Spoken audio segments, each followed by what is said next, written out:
बच्चों नमस्कार। एसएमसी विद्यावर्ष में मैं ब्रजेश सिंह एक बार फिर हाजिर हूँ आपके लिए लेकर एक बेहतरीन क्लास। बच्चों हम ना क्लास 9 से लेकर 12 तक के सब्जेक्ट्स का अध्ययन कर रहे हैं यहाँ, और यह अध्ययन ना एनुअल एग्जाम के बेसिस पे कराया जा रहा है। यह अध्ययन एसएमसी विद्यावर्ष की टीम के द्वारा आपको अभ्युदय बैच के अंतर्गत कराया जा रहा है, जहां हम आपको उपलब्ध कराते हैं बेहतरीन कंटेंट और उससे जुड़े हुए इम्पोर्टेंट एमसीक्यूज। साथ ही साथ आपको आगे हम कराएंगे बेहतरीन टेस्ट सीरीज, जिससे आपको पता चलेगा आपका अपना रिजल्ट। तो आज की क्लास है बेटा 10th सब्जेक्ट, क्लास 10th में मैथ सब्जेक्ट की। आज हम बात करेंगे बेटा क्लास 10th के मैथ सब्जेक्ट की यूनिट 2। जैसा कि लास्ट क्लास में हम लोगों ने कक्षा 10वीं के गणित विषय के यूनिट 1 के एमसीक्यूज लगाए, वहां कुछ महत्वपूर्ण एमसीक्यूज किए थे। और आज हम शुरू करेंगे बेटा यूनिट 2 के बेसिक्स को। पहले हम उस बेसिक्स को समझेंगे, उससे जुड़े हुए क्वेश्चंस को हल करेंगे, और फिर नेक्स्ट वीडियो में हम चलेंगे मोस्ट इंपोर्टेंट एमसीक्यू क्वेश्चंस पर। तो चलिए शुरू करते हैं आज की बेहतरीन क्लास को। ये क्वेश्चन बेटा लास्ट क्लास में ना कैलकुलेशन बेसिस पे कुछ गलत हो गया था, जहाँ ऑप्शन को लेकर कुछ एरर था। तो सबसे पहले हम इसी क्वेश्चन को हल करेंगे, फिर आगे बढ़े। तो चलिए देखते हैं इस क्वेश्चन को। यहाँ बेटा दिया जा रहा है कि यदि एच सी एफ 306 और 657 का एच सी एफ कितना है, 9 है, तो हमें बताना है इसका एलसीएम। तो फॉर्मूला क्या था बेटा, पहली संख्या गुणा दूसरी संख्या बराबर एलसीएम गुणा एच सी एफ। ठीक है ना। अब पहली संख्या में हमारे पास क्या बेटा 306 है, और फिर है 657। साथ ही साथ एलसीएम हमें निकालना है, और एचसीएफ में हमारे पास कितना है बेटा, 9 है। तो इस 9 को हम नीचे लेकर आएंगे। ठीक है ना। तो 306 गुणा 657 अपॉन 9 इक्वल में एलसीएम। चलिए 9 एकम 9, 9 तीय 27, 9 चौको 36। यहाँ वैल्यू क्या मिली बेटा, वैल्यू मिली 657 गुणा 34।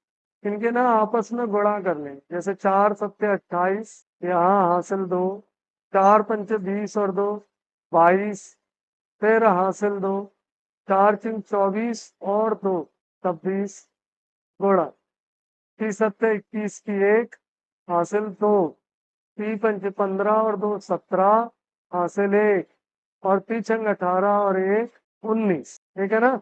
आगे बढ़ते, 3 यहाँ 8 और यहाँ 3, 7 और 6 13, 3 हासिल 1, 9 2 11 और 1 12, और यहाँ ये आंसर क्या होना चाहिए बेटा, आंसर होना चाहिए 22,338।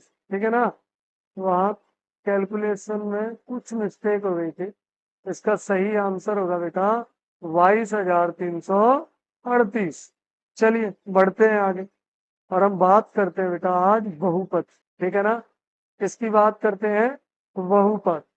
बहुपद को इंग्लिश में बोला जाता है पॉलिनोमियल। यह अध्याय बीज गणित का एक महत्वपूर्ण हिस्सा है। हमें यहाँ क्या पढ़ना है, हमें पढ़नी है बहुपद की परिभाषा, बहुपद के प्रकार, और बहुपद से जो शून्य प्राप्त होंगे उन्हें, साथ ही साथ शून्यकों और गुणांकों के बीच में संबंध होना है। तो देखिए हमें जो पढ़ना है, हम यहाँ उसे देखेंगे फिर आगे बढ़ेंगे। सबसे पहले हमें पढ़ना है बेटा कि बहुपद क्या होता है, पॉलिनोमियल्स क्या है ना। अधिकांशतः एमसीक्यूज में ना ये पूछ लिया जाता है कि बताइए, 4 ऑप्शन है आपके पास, कौन सा बहुपद है और कौन सा बहुपद नहीं है। ठीक है ना। सेकंड आपसे पूछा जा रहा है कि बहुपद के प्रकार कितने। बहुपद के प्रकार, तो बहुपद के प्रकार घात के आधार पर होंगे, और ना पदों के आधार। क्लियर। साथ ही साथ इनके बाद आपसे पूछे जाएंगे शून्य, जीरोज कैसे निकालें। ठीक है ना। द्विघात बहुपद में कितने शून्यक होंगे, और त्रिघात बहुपद में कितने शून्यक होंगे, इनकी बात करनी है। साथ ही साथ 2.2 में ना हमें इन शून्यकों और इनके गुणांकों की जांच करनी होती है क्वेश्चन में। हम यहाँ उस जांच को भी समझेंगे। चलिए देखते हैं आगे। सबसे पहले बात की गई है बेटा बहुपद क्या। बहुपद की मूल अवधारणाएं दी गई हैं, बेसिक कॉन्सेप्ट समझाए गए हैं, जहाँ की पहली हेडिंग बनाई गई है कि बहुपद क्या है। व्हाट पॉलिनोमियल, पॉलिनोमियल, ठीक है ना बेटा। पॉलिनोमियल्स क्या है, तो क्या लिख कर दिया गया है कि ऐसा बीजीय व्यंजक जिसमें चर वेरिएबल हो, वेरिएबल मतलब अल्फाबेटिक, समझ में आया, अल्फाबेटिक कुछ भी हो, उन्हें हम कहाँ रखेंगे बेटा, उन्हें हम रखेंगे चर या वेरिएबल में, की घात एक पूर्ण संख्या हो, और वो पूर्ण संख्या कैसी हो, धनात्मक, तो उसे हम क्या कहेंगे, वही कहलाएगा बहुपद, ठीक है ना। उदाहरण में दिया भी गया है, 3x² 5x-2 बहुपद है। क्यों बहुपद है, क्योंकि x की घात कितनी है, 2 है, 1 और 0 है, जो सभी कैसे हैं यहाँ, सभी के सभी पूर्ण है। मानिए कहीं लिखा होता √x आगे 3 + 5, है ना। अब यह बहुपद नहीं था, रीजन क्योंकि √x के जैसे ही रूट हटाएंगे ना, तो यहाँ पावर मिल जाएगी बेटा 1/2, और हम सभी को पता है कि 1/2 जो घात है ना, यह घात बेटा कैसी नहीं है, यह घात आपकी पूर्ण बिल्कुल नहीं है, यह घात पूर्ण संख्या नहीं है बच्चा, समझ में आया। 1/2 पूर्ण नहीं है, इसी कारण अगर कभी कहीं भी वेरिएबल पर कोई पावर अपॉन में है या रूट के अंदर वेरिएबल है, तो उसे हम बहुपद में काउंट नहीं करते। क्लियर, चलिए आगे देखिए। आगे बताया गया बेटा कि क्या बहुपद नहीं है। देखिए हमने ये तो समझ लिया कि हम बहुपद है में क्या है, समझ रहे हैं ना आप। मैं बोल रहा हूँ कि बहुपद है तो जब x या अल्फाबेटिक कोई भी नंबर है, कोई भी लेटर है, वहां जो पावर है वो कैसी है बेटा, वो पूर्ण संख्या, वो ना पूर्ण संख्या है। तो ऐसी कंडीशन में जो इक्वेशन बनेगी, जो इक्वेशन हमें मिलेगी, उसे हम क्या कहेंगे, वो है ना डेफिनेटली क्या होगी बेटा, बहुपद होगी, वो है पॉलिनोमियल होगी ही होगी। बट जब कभी किसी भी इक्वेशन में अगर वेरिएबल पर power root I mean upon में है, किसमें बेटा, अगर अपॉन में है, ठीक है ना, अगर पावर किसमें बेटा अपॉन में है, 1/2 है या 3/2 है, ऐसी पावर है, तो डेफिनेटली वो है क्या होगा बेटा, बहुपद नहीं होगा। साथ ही साथ अगर घात माइनस में है, जब भी बहुपद नहीं हो। क्लियर है। तो अगर अब एग्जाम में आपसे पूछा जाए, मानिए आपको इक्वेशन दे दें x² + 3x + 5, पहली इक्वेशन है, सेकेंड इक्वेशन है √x + 5, और आपकी थर्ड इक्वेशन है 1/x + 5, और आपकी फोर्थ इक्वेशन है इनमें से कोई नहीं। तो आप कहाँ जाएंगे पॉलिनोमियल के लिए, आप जाएंगे इस इक्वेशन पे बेटा, है ना, समझे आप।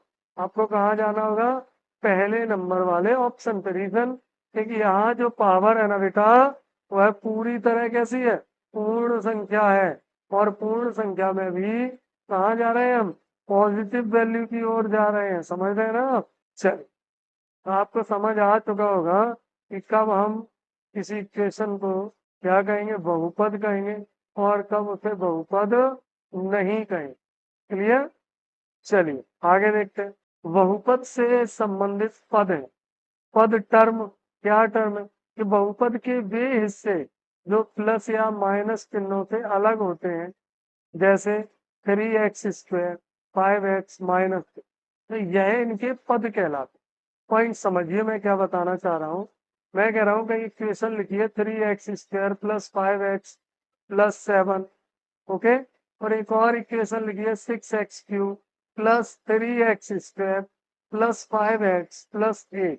ऐसी कोई इक्वेशन लिखिए और आपसे यह पूछा जाए कि बताइए यह कितने पदीय बहुपद है और यह कितने पदीय है बहुपद, तो सबसे पहले ना हम इन्हें यहाँ से हटा देंगे, भूल जाएंगे इन्हें, इन्हें मतलब प्लस, तो 7 को नहीं। अब हम काउंट करेंगे, पहला पद, ये दूसरा पद, और ये रहा आपका तीसरा पद। तो ऐसी स्थिति में आप लिख पाएंगे कि ये जो इक्वेशन है ये कैसे पद में है, ये भाई आपकी ना त्रिपदीय है। कैसी है भाई, त्रिपदीय है, जबकि यह 4 पदों में चतुर्थ पदीय है। तो यही बात यहाँ की जा रही। क्लियर ना। चलिए अब हम बात करते हैं गुणांक, कि गुणांक क्या, तो चर के साथ गुणा होने वाली संख्या। अब मानिए कहीं लिखा है एक्स स्क्वायर और इनटू में लिखा है 3, तो 3 का जो गुणांक मिलेगा हमें वो है कितना मिलेगा, एक्स स्क्वायर मिलेगा। क्लियर, समझ रहे हैं ना आप। ये यहाँ 3x स्क्वायर है, इसका गुणांक क्या है, इसका गुणांक है बच्चा एक्स स्क्वायर। तो हम क्या लिखेंगे अगर हमसे पूछा जाए, यहाँ मानिए आपको इक्वेशन है 6x² + 5 और आपसे पूछा जाए कि 6 का गुणांक कितना है, तो डेफिनेटली कितना होगा बेटा, एक्स स्क्वायर होगा। क्लियर, चलिए बढ़ते हैं आगे, बहुपद की घात। अच्छा, बहुपद की घात को इंग्लिश में ना डिग्री ऑफ पॉलिनॉमियल बोलते। क्लियर, ऐसा नहीं कि पावर ऑफ पॉलिनोमियल, बिल्कुल नहीं। जो घात है हिंदी में तो हम घात ही बोलेंगे, पर इन्हें इंग्लिश में हम क्या बोलेंगे, डिग्री बोलेंगे, डिग्री ऑफ पॉलिनोमियल। तो क्या होता है कि बहुपद में चर की सबसे बड़ी घात को बहुपद की घात कहते। क्लियर है ना, कैसे कहते हैं, चलिए बताता हूँ मैं आपको, है ना। यहाँ ना थोड़ा सा स्पेस करते हैं, उसके बाद आपको इसके एग्जाम्पल समझाते हैं, जैसे आपको समझ आए कि डिग्री ऑफ पॉलिनोमियल किन्हें बोला जाए। ओके, तो चलिए बेटा देखते हैं फिर। चलिए, अगर यहाँ ये इक्वेशन है, जैसे देखिए समझिए आप, ये इक्वेशन है और मैं आपसे पूछ दूं कि बताइए इस इक्वेशन में डिग्री ऑफ पॉलिनोमियल क्या है, बहुपद की घात क्या है। तो बहुपद की घात ना बच्चा स्वाभाविक तौर पर क्या हो जाएगी, 5 हो जाएगी। रीजन, क्योंकि यहाँ मैक्सिमम पावर कितनी है, 5, सबसे बड़ी घात 5 है, इसलिए बहुपद की घात या डिग्री ऑफ पॉलिनोमियल। तो यहाँ से आप समझ पाएंगे कि कोई भी इक्वेशन है जो पॉलिनोमियल है, जो कि बहुपद है, तो उसकी जो मैक्सिमम पावर है वही क्या कहलाएगी बेटा, वही मैक्सिमम पावर कहलाएगी बहुपद की घात। चलिए आगे बढ़ते हैं। यहाँ बात है कि घात के आधार पर बहुपदों को बांटा कैसे जाए। तो समझिए, जब कभी घात 1 होगी, यहाँ पदों की बात नहीं हो रही, यहाँ बात हो रही है घातों की। तो जब कभी घात 1 होगी ना, उन्हें हम बोलेंगे रेखिक बहुपद, इंग्लिश में बोला जाता है लीनियर पॉलिनोमियल। ओके, चलिए, तो एक घात है मतलब लीनियर पॉलिनोमियल है। अगर द्विघात, ठीक है ना, द्विघात, यही हमें पढ़ने हैं, द्विघातीय बहुपद, ठीक है। द्विघातीय बहुपद का बेसिक समीकरण क्या है बेटा, बेसिक इक्वेशन है ax² + bx + c। इससे रिलेटेड एक एग्जांपल ये लिख रखा है, मतलब जहां मैक्सिमम पावर 2 है वह द्विघात बहुपद है, जहां मैक्सिमम पावर 1 है वह रेखिक बहुपद है, ठीक है ना। जहां मैक्सिमम पावर 3 हो जाएगी वह त्रिघात बहुपद कहलाएगा, जैसे 3x³ + 2x² + 5 + 6। तो डेफिनेटली यह क्या होगा बेटा, यह एक त्रिघात बहुपद का उदाहरण है। क्लियर ना, तो आप समझ पाए होंगे रेखिक बहुपद, द्विघात बहुपद और त्रिघात बहुपद। चलिए बढ़ते हैं आगे और देखते हैं अब पदों के बेसिस पे हम बहुपदों को कितने प्रकार में बांटते हैं। अच्छा, आप लोगों से ना एक बात और शेयर करनी थी कि अधिकांश बच्चों के मेरे पास तक ये मैसेजेस आए हैं, ऑफलाइन बैचेज में बच्चों ने ये कहा है कि सर मैथ को लेके ना क्या स्ट्रेटजी फॉलो करनी। हाँ, तो मैं बहुत जल्दी आप लोगों के लिए एक वीडियो लेकर आने वाला हूँ, जहाँ हम बात करेंगे कि हमें मैथ में कौन सी ऐसी स्ट्रेटजी फॉलो करनी है जिससे मैथ में ना आउट स्कोर कर, ठीक है ना। ऑफलाइन बैचेज में ऐसा डेफिनेटली कई बार बच्चों के द्वारा किया गया है ना। लास्ट ईयर जो कोचिंग टॉपर बच्चा है ना, उसके आउट ऑफ आउट है। उससे पहले काफी सारे बच्चे ना 75/74 स्कोर कर चुके हैं, बहुत सारे बच्चे। तो ना वो एक स्ट्रेटजी प्लान करनी होगी, तभी जाके ना हम एक अच्छा स्कोर अचीव कर पाएंगे। बहुत जल्दी मैं वीडियो लेकर आने वाला हूँ, जहाँ आपको बताऊंगा कि मैथ में किस स्ट्रेटजी के तहत हम ना एक बेहतरीन स्कोर अचीव कर पाए। ठीक है, चलिए बैक टू द टॉपिक, बात करते हैं पदों की संख्या के आधार पर पॉलिनोमियल, बहुपद। तो बहुपद घातों के आधार पे हमने पढ़ लिए कि बहुपद घातों के आधार पर होते हैं रेखिक, द्विघात, त्रिघात, चतुर्थ घातीय अगर है, ठीक है ना। वैसे ना बेसिकली एनसीईआरटी में केवल त्रिघातीय बहुपद तक, जो कि हमने पढ़ लिए। अब बात करते हैं पदों के आधार। सबसे पहले आते हैं मोनोमियल। मतलब एक पद है, एक पद है जहाँ केवल एक पद है, यहाँ घातों की बात नहीं होगी। ठीक है, यहाँ मैं ये भी लिख सकता हूँ 7x पे घात 100, कोई प्रॉब्लम नहीं। पर इनकी जो पद है वह एक होने की, तो जहाँ एक पद होगा उसे हम कहाँ रखेंगे बेटा, उसे हम रखेंगे एक पदी। क्लियर है ना। और जहाँ पद कितने होंगे, दो होंगे, उन्हें हम कहाँ रखेंगे बेटा, उन्हें हम रखेंगे द्विपदी। क्लियर है, बायनोमियल। और जहां पद दो से ज्यादा, तीन होंगे, उन्हें हम कहाँ रख लेंगे बच्चा, उन्हें हम रख लेंगे त्रिपदीय में। ठीक है ना। और हमें ना मोस्टली त्रिपदीय तक ही हल करने। ये तो इजी टॉपिक है, इजी कॉन्सेप्ट था, आपको आसानी से समझ आ गया है ना। चलो फिर बढ़ते हैं आगे और देखते हैं अब बहुपदों के शून्य कैसे निकालें। चलिए, तो लिख के दिया गया है कि चर का वह मान जिसे बहुपद में रखने पर बहुपद का मान शून्य हो जाए। क्या हो जाए, शून्य हो जाए, उसे हम बहुपद का शून्य कहते हैं। यदि बहुपद पी एक्स बराबर कहीं लिख रखा है एक्स माइनस 2 और इन्हें यहाँ रख दिया एक्स बराबर 2, तो हमें ना जो बहुपद मिला, बहुपद से जो इक्वेशन बनी, जो शून्य के रखने पर जो इक्वेशन बनी हुआ है कहाँ खत्म हुई, आके 0 पे। तो फिर हम कह सकते हैं कि दो क्या है, बहुपद का शून्य। ठीक है ना। अब यहाँ एक और पॉइंट है, इसे ना आप हाईलाइट कर लें और हो सके तो इसमें तीन पॉइंट्स को आप नोट डाउन कर, है ना, क्योंकि एमसीक्यू में ये पूछे जाते रहे। पहला क्या है, एक रेखिक बहुपद का केवल एक शून्य, मतलब आपसे पूछा जाएगा कि बताइए रेखिक बहुपद में कितने शून्य को, तो आपको आप बताना होगा कितने शून्य को होंगे, एक शून्य को। ऐसे ही अगर द्विघात बहुपद है तो वहां अधिकतम कितने शून्य को होंगे बेटा, वहां होंगे तो जितनी घात उतने शून्य। त्रिघात है तो कितने होंगे, तीन होंगे। क्लियर है। ठीक है, चतुर्थ घात है तो चार होंगे। क्लियर, जितनी घात होंगे उतने ही शून्य प्राप्त होंगे। चलिए बढ़ते हैं आगे। अब इन्हें यहाँ बात की है कि शून्यकों का ज्यामितीय अर्थ क्या। ज्यामितीय अर्थ, जब आप ना एनसीईआरटी पढ़ेंगे तो एनसीईआरटी में आप लोगों ने पढ़ रखा होगा 2.1, जहाँ कुछ ग्राफ दिए गए इस तरह। देखिए ऐसे कुछ ग्राफ दिए गए हैं, ये पी एक्स है और यहाँ आपके वैल्यू है, कि बताइए शून्य कितने। इसी की यहाँ डेफिनेशन में बात की गई कि बहुपद पी एक्स का ग्राफ एक्स अक्ष के जितने बिंदुओं को काटता है उस बहुपद के उतने ही शून्य होते हैं। तो मानिए आपसे यह ग्राफ दिखा के तुम पूछे कि बताइए कितने शून्य है, तो एक शून्य, दो शून्य, है ना, दो तो हो ही चुके, तीन शून्य और ये चार थे। तो इस ग्राफ के कुल कितने शून्य हो गए बेटा, चार शून्य।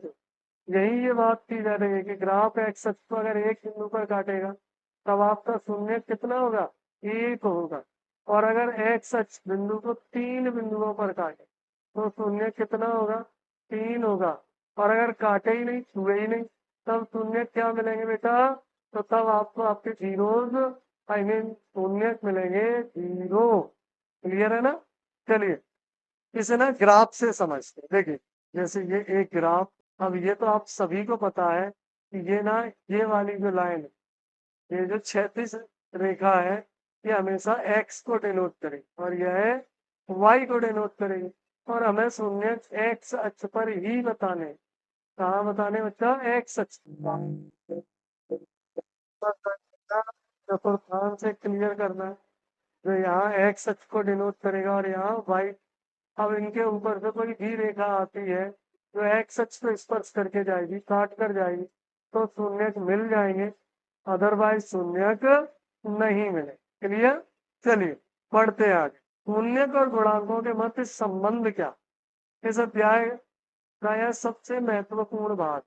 द्विघात बहुपद X square B X plus C के लिए शून्य के एक अल्फा रहेगा और दूसरा बीटा रहेगा। अब इन्हें हम कैसे संबंध करेंगे, इनका कैसे देखने के लिए हम पीछे जाएंगे और एक क्वेश्चन को लगाएंगे, एक क्वेश्चन की प्रैक्टिस करेंगे और हम देखेंगे कि इनके मध्य कैसे संबंध को प्रकट किया जाता है। क्लियर। चलिए शुरू कर। हम ना एक्सरसाइज का एक क्वेश्चन लेंगे और उसे सॉल्व करेंगे, जैसे हमें ये समझ आए कि हमें जीरो आई मीन शून्य कैसे मिलेंगे और उनके मध्य आपस में क्या संबंध है। क्लियर? तो चलिए शुरू करते हैं। यहाँ कोई इक्वेशन है आपके पास, इक्वेशन है बेटा एक्स स्क्वायर प्लस, एक मिनट, इक्वेशन है बेटा आपके पास X square plus 4x plus, ठीक है ना। तो सबसे पहले इन्हें सॉल्व करना होगा। जब भी ऐसी इक्वेशन को हम गुणनखंड विधि से सॉल्व करेंगे तो यहाँ हम सपोज कर लेंगे 1 और 1 से 3 में क्या कर लेंगे, इमेजन, ये ना इमेजन करना होगा, इमेजनरी इमेज बनानी होगी कि 3 बन जा 3, 3 एकम 3। अब हमें ऐसी संख्या सोचनी होगी जहाँ गुणा करने पर 3 मिल जाए और जोड़ने पर 4। तो देखिए एक्स स्क्वायर प्लस 3 प्लस 1 और x प्लस 3, आगे x square plus 3x plus 1x plus 3, इन दोनों में से कॉमन लेंगे, x कॉमन मिल गया, x प्लस 3, और यहाँ से प्लस 1 कॉमन मिल गया, x प्लस 3। ओके, अब ना x प्लस 3 दोनों में से ही कॉमन है, यहाँ भी कॉमन है और यहाँ भी कॉमन। वैल्यू बच क्या रही, x मिला हमें और हमें मिले प्लस 1 इक्वल 0। तो ना x प्लस 3 इक्वल 0, मतलब आपको x की वैल्यू मिल गई -3। ओके, सेम यहाँ x प्लस 1 इक्वल 0, मतलब आपको x की वैल्यू मिल गई माइनस, यही आपके हो गए alpha equal -3 and beta equal -1। Clear? ये तो ना गुणनखंड विधि सॉल्व हो गई। इसके बाद ये रही इक्वेशन फर्स्ट, और हम यहाँ लिख लेंगे कि समीकरण एक की तुलना A X square plus B X plus C से करने पर हमें जो वैल्यू मिलेगी वह क्या मिली, A X square equal X square and B X equal 4x और सी इक्वल 3। एक्स से एक्स कैंसिल, स्क्वायर से स्क्वायर कैंसिल, मतलब ए बराबर 1, बी बराबर 4 और सी बराबर 3 वैल्यू मिल चुकी। सबसे पहले हम यहाँ निकालेंगे जांच में भाई शून्यकों का योगफल। क्लियर है? क्या निकालेंगे बच्चा, योगफल निकालेंगे, मतलब alpha plus beta is equal -b/a। तो अल्फा की वैल्यू कितनी है देखिए आप, -3 plus beta -1 is equal to minus, B की जगह कितने, देखिए बी की जगह -4, ए की जगह 1, है ना। अब माइनस और प्लस के बड़ा -3 -1 इक्वल -4, तो -3 और -1 जोड़ेंगे, -4 बराबर -4, दोनों बराबर आ गए। क्लियर? मतलब हम सेटिस्फाई है कि शून्यकों का योगफल सही है।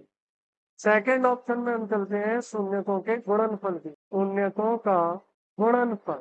तो देखिए आप गुणनफल का formula alpha into beta equal c/a। तो हम वैल्यू लगाएंगे यहाँ, तो वैल्यू में अल्फा कितना है, अल्फा है -3, बीटा है -1, तो यहाँ अल्फा की जगह -3 गुणा -1 इज इक्वल टू, सी में आपके पास कितने हैं देखिए, सी में आपके पास ऑलरेडी 3 है और ए तो एक है ही है, 3/1, माइनस से माइनस कैंसिल, 3 बराबर 3। ओके, आपका अपना क्लियर हो गया होगा, यहाँ से आपको यह सेटिस्फाई हो गया होगा कि कैसे क्वेश्चन को सॉल्व करना है और कैसे उसकी जांच कर।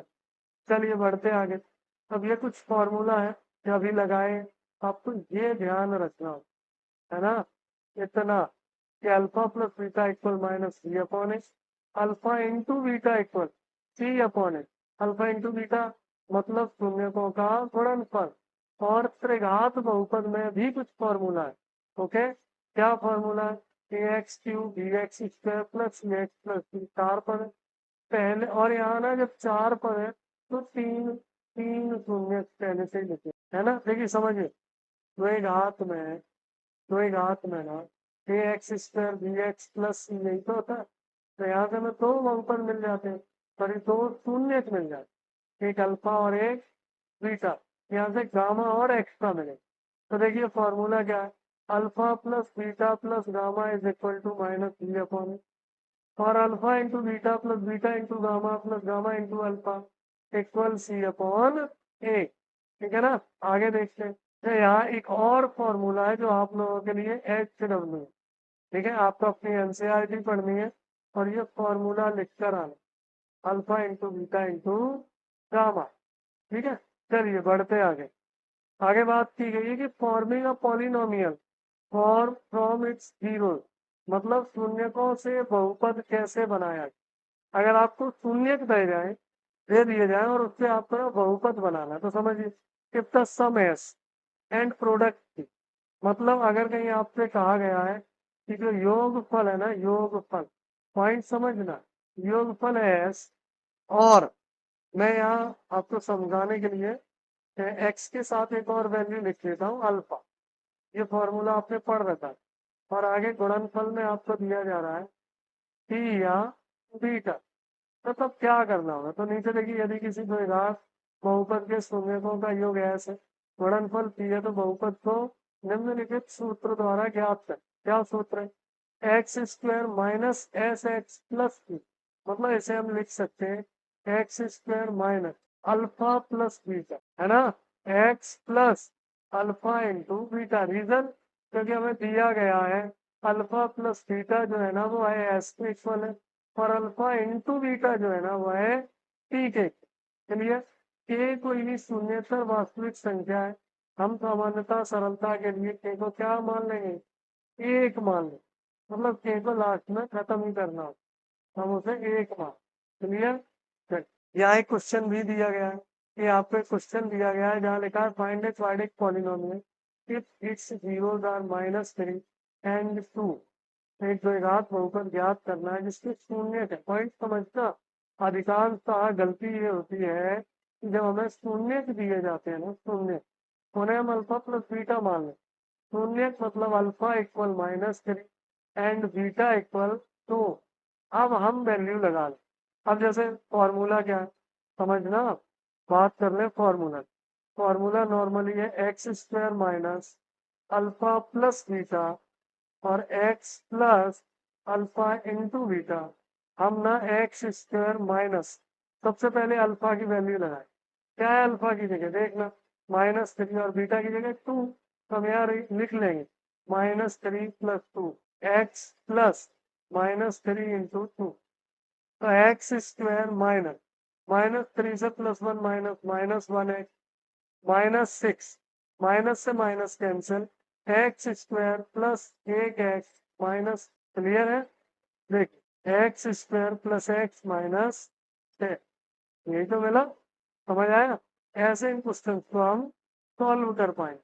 ठीक है ना, तो जो बेसिक्स थी यूनिट 2 की तो यहाँ तक कंप्लीट हो गई। अब मैं आपको कुछ क्वेश्चन कराऊंगा जिससे आप इन्हें आसानी से समझ पाए।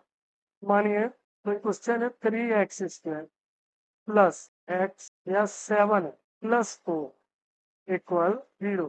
पहले ना हम छोटी छोटी इक्वेशन सॉल्व करें। ये एक क्वेश्चन है ना, इसके हमें शून्य को यहाँ मैं लिख देता हूँ, इसके नाम है शून्य व गुणांकों की जांच कर संबंध बताना होगा। क्लियर है, तो मैंने बताया था कि सबसे पहले हम स्क्वायर वाले गुणांक की अचर राशि में गुणा करें, और यह एक गुणा ना इमेजिनरी रहे, मतलब कल्पना में। 4 तिया 12, अब इनके करेंगे फैक्टर, 2 छक्के 12, 2 तिया 6, 3 एकम 3, 2 दूनी 4, 4 प्लस 3 फैक्टर मिल चुके। हम इसे आगे बढ़ाएंगे, 3x square plus 4 plus 3 x plus 4 equal 0। तो 3x square plus 4x plus 3x plus 4 equal 0। Okay, चलो आगे बढ़ाते हैं। यहाँ से ना x कॉमन लिया तो मिल गए 3x प्लस 4, यहाँ से +1 कॉमन ले, मतलब 3x प्लस 4 हो गया। फिर 3x प्लस 4 और ब्रैकेट के अंदर क्या मिला, x मिला और मिला +1।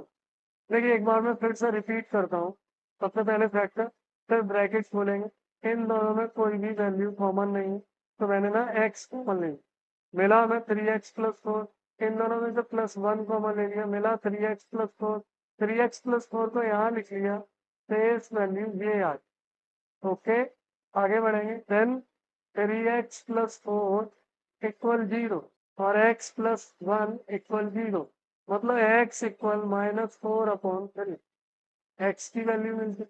ऐसे ही यहाँ x इक्वल -1, ठीक है ना। तो ये जो -4/3 मिले हैं आपको, मैं यहाँ लिख देता हूँ, ये आपको क्या मिल जाएगा, तो मिल जाएंगे alpha equal -4/3, okay, and beta equal -1। इनके बाद इनकी हम जांच कर लेंगे। तो जांच कैसे करनी होती है बेटा, जांच में हमें लिखना होता है alpha plus beta is equal -b/a, यही तो लिखना होता है ना। देखिए, तो अल्फा की जगह क्या वैल्यू है आपके पास, -4/3, और प्लस बीटा की जगह है -1, इक्वल माइनस बी की जगह आपके पास क्या है, तो इनकी तुलना करके बी क्या मिलेगी, 7, ठीक है ना। तो ऐसे जितने भी क्वेश्चन है, देखिए यहाँ ना जगह को लेके थोड़ा सा इशू है, मैं आपको बताता हूँ इनके जीरोज लिखने के बाद, ओके। देखिए, सबसे पहले इन्हें हम ना यहाँ से इरेज करते हैं, तो बाद हम इस क्वेश्चन को आगे बढ़ते। देखिए, इक्वेशन ये रही, क्योंकि इसकी तुलना करनी होगी इसलिए इसे लिखा जोड़ेंगे हम, ओके। और हम लिखेंगे जो शून्य क्रम में, उसके बाद हम क्वेश्चन को आगे बढ़ा, ठीक है ना। तो देखिए, हमें ना हमें यहाँ से जो शून्य प्राप्त हुए वो कितने मिले, शून्य मिले alpha equal -4/3, and beta equal क्या मिल गया, -1, यही तो मिला है ना। चलिए देखते हैं हम इसमें, तो हमें क्या मिल गया, अल्फा इक्वल मिल गया बेटा -4/3, ठीक है ना। क्या मिल गया, -4/3, और बीटा बराबर क्या मिल गया, -1। ये दोनों इक्वेशन दोनों ही वैल्यूज मिलते। अब इन वैल्यू को आगे कैसे बढ़ाएंगे, तो देखिए हम लिखेंगे सबसे पहले शून्यकों का योगफल, ठीक है ना। मतलब अल्फा प्लस बीटा बराबर -b/a। अब यहाँ हम a इक्वल क्या लिख सकते हैं, 3, b इक्वल क्या लिख सकते हैं, 7, और c इक्वल क्या लिख सकते हैं, 4।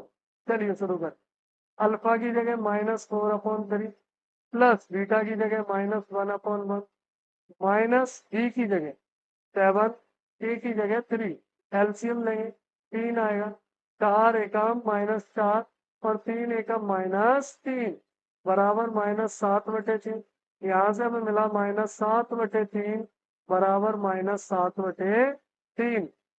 क्लियर है, तो यहाँ से पता चल चुका कि जो शून्यकों की योगफल है वो बिल्कुल सही मिलते, ठीक है ना।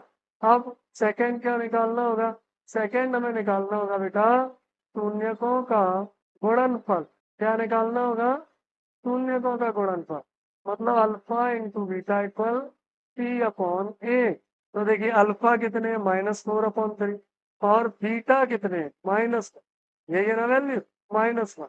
तो हम अल्फा की जगह रखेंगे -4/3, गुणा बीटा की जगह -1 बराबर। अब ना हम सी की जगह क्या लिखेंगे, तो देखिए सी की जगह क्या लिखना है, हमें सी की जगह हमारे पास है पहले से ही 4, और ए की जगह है 3, ठीक है ना। तो सी की जगह लिखा 4, और ए की जगह लिखा 3, माइनस से माइनस कैंसिल, 4/3 बराबर 4/3। इस तरह से ना इन्हें आइडेंटिफाई किया जाएगा बेटा, ठीक है ना। यहाँ से आपकी ना यूनिट 2 की जो बेसिक थी, यूनिट 2 की ना बच्चा जो बेसिक थी वह पूरी तरह से क्लियर आप लोगों को अच्छी तरह से समझ आई होगी, ऐसी आशा करता हूँ मैं। और अगर समझने में कुछ भी प्रॉब्लम है तो वह आप ना कमेंट बॉक्स में मुझे जरूर दें, जैसे मैं और मेरी टीम वहाँ सुधार करें और आपके लिए नेक्स्ट वीडियो में और बेहतरीन कंटेंट के साथ उपस्थित है, ठीक है ना बच्चा।